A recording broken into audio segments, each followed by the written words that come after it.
So the method we're looking at is the E-wrap cast on. So the first thing you want to do is to grab your yarn and you want to tie it to your machine. So you can either tie it to the leg or you can tie it to one of the clamps on your machine. The next step when you've done this is to select the width of knitting. So you always centre over the 0 and then you're going to decide how many either side you want to work on. So I'm working on 20 needles either side, so 40 in total. So just pushing those all the way up so they're as high up as they can come. From here you're going to start wrapping. So the yarn, you're going to hold the yarn in your left hand, that hand will stay underneath the needles.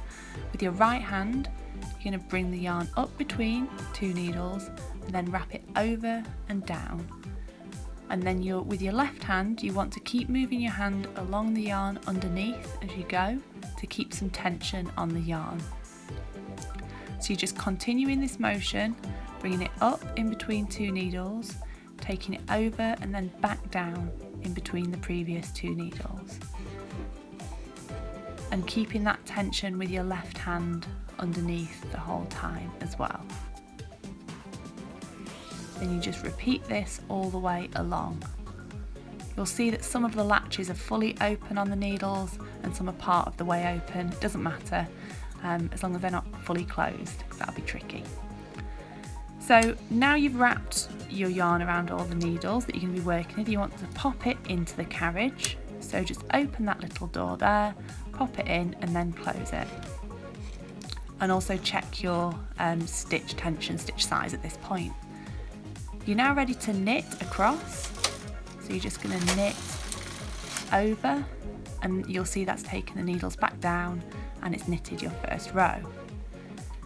Before you do anything else, you're going to need to put some tension onto the knitting.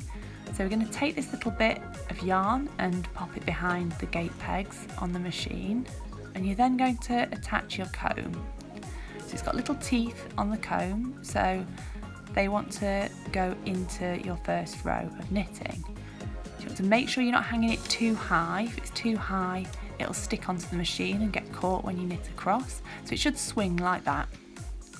Okay, so now we need to release that bit of yarn from behind the gate pegs, and then we want to put some weight onto the knitting.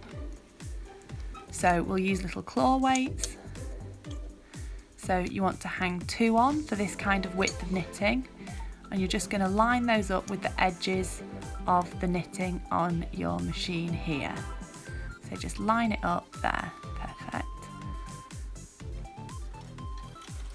So now you're ready to line up your carriage, take any slack off from the yarn, so just pull it back and then you can take the carriage across and your cast on is complete.